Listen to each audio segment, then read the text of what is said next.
TikTok organic dropshipping is about to change forever, and if you're not ready for it, you're going to be left behind. Recently, TikTok released a new update to their algorithm in December, and millions of creators saw a massive drop in engagement. Oh, hell no! So when my videos went from millions to hundreds, I knew something was up, so I decided to dig a little deeper. And in this video, I'll be covering 3 steps for you guys to stay relevant on the TikTok organic posting. Metadata. If you don't know what video metadata is, it's basically the stuff behind the video that tells information like when it was made, what file it is, where it was downloaded or recorded from, etc. Recently, TikTok, Instagram, Facebook, and YouTube have been cracking down hard, real hard. Starting from December, they made this new update and they will run any video that you post that has been downloaded from any other content place to the ground. Like 0 views, 100 views. Hell no, man. Anything that has a What the metadata fuck, from a different company. You gotta think that these massive companies are fighting neck and neck for a position at the top. And if they detect that you've downloaded it off YouTube, Instagram, Facebook, whatever, even photos off the internet I found off Safari, if you post TikTok photos, your post will perform absolutely terrible, like 90% of the time. Now I'm not saying this is guaranteed, I've seen posts still perform great doing this, but 90% of the time it will perform terribly. When you're taking product shots these days, the best method is to film everything raw, just on an actual camera. An actual camera works best because everything's just raw footage straight from a camera that cannot be detected anywhere. Or just your normal iPhone camera. Do not record in TikTok or anything.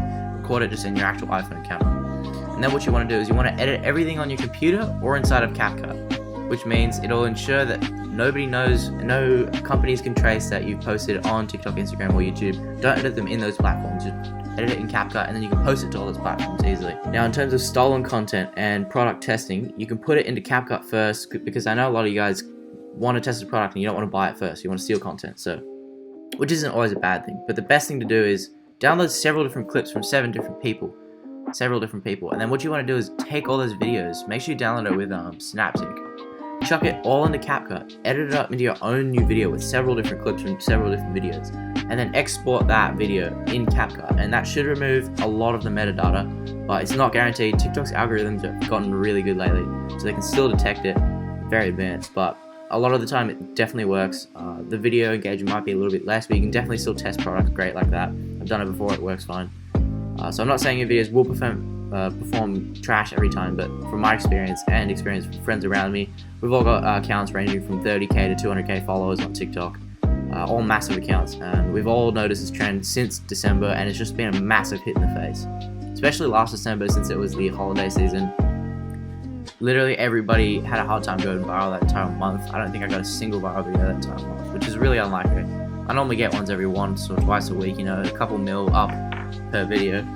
But that entire month I didn't get anything since we got hit with the new algorithm update and everybody was trying to post as well, their content, their products, all during Christmas since it was ramping up. Alright, number 2, as explained shortly before, is content diversification. Now, the best way to keep up these days, and since TikTok's always changing and sometimes the algorithm might be terrible, like right now, the best way to get consistent views and to stay still relevant and not dip from 10k a month down to $500 a day, or $500 a month, is to diversify on every platform. So diversify your videos in terms of posting on TikTok, Instagram, Facebook Reels, YouTube Shorts, everything. Post everywhere.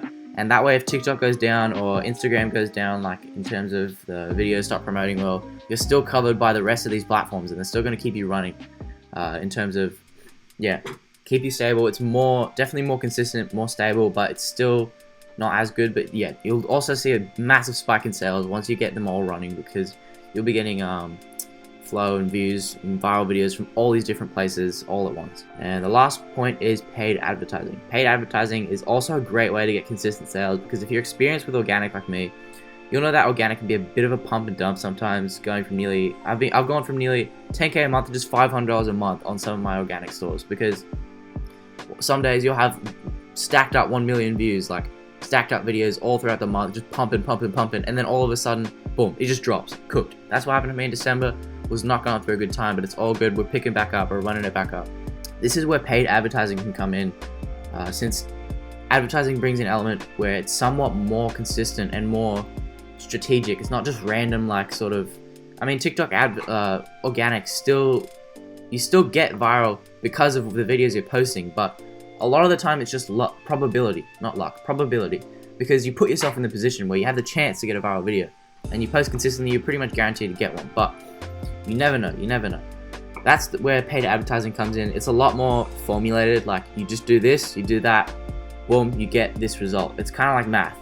1 + 1 will equal 2, but in TikTok organic, you're hoping that 1 + 1 might equal 2, but it might end up equaling 1 for some reason. Like, just an example, organic's all over the place, but TikTok ads, or just paid advertising in general, is fairly consistent.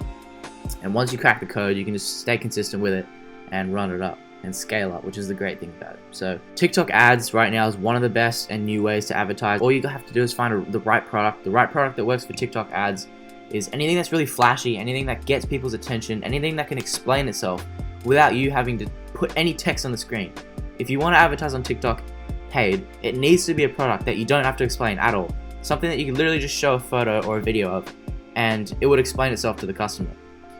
Because I found with TikTok ads personally that any excessive text, like anything more than just one line of text, destroys your conversions, for me personally.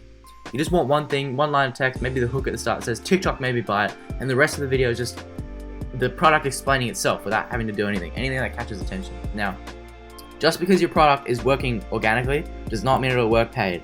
I've done this mistake many times. I've got accounts going 10K a month organically, and I thought, you know what, I'm gonna just go all in on paid ads because it has to work with paid. Did not work. I lost $3,000, $4,000. Wasn't that big of a loss. I'm still 16, so it doesn't even matter. Make it 10K a month. It's all good. But it's stupid. Like, you lose so much money. The product needs to be able to explain itself. And that's the mistake I made, is that my product couldn't explain itself, but it was still doing really well on organic. So if you want to do well on paid ads, just remember that if your stuff's popping off organic already, doesn't always mean it's going to work paid, alright? So do not fall for that trap. Do not fall for that trap, alright? Now, if your product is flashy and all that, has an eye-catching factor, definitely try TikTok ads. I've got a glitch method for TikTok ads to get heaps of conversions for like under $10. You guys should go check that out. I'll link it now real quick. But if you guys have products similar to me that aren't as eye-catching, but they're more practical, they're more sort of, you have to explain what it is, the golden one is Facebook ads. Now, personally, I'm a bit of an organic guy. I'm not a master at ads at all. I'll admit to you guys, I make no money off paid ads, so I cannot really say anything about ads being that good since I'm still experimenting. I'm still only 16. I've only been in the game for a few months, but I know that Facebook ads will work the best. And also the fact that Facebook's more of a explanatory thing. It's more for products that aren't as short attention span and eye-catching and dopamine boosting. Like, it's not as heavy and crazy as TikTok. So Facebook ads is great for products that don't explain themselves and you kind of have to explain for you. And those are the top 3 tips for how to stay viral and relevant with TikTok organic posting and keep your business going these next few months, because after the December update, there's heaps of changes that were made to the algorithm. So stay consistent, guys. I know it's demotivating. I've got friends doing 10 views. They went all the way from millions to 10 views sort of thing. You just gotta stay consistent. You'll push through it.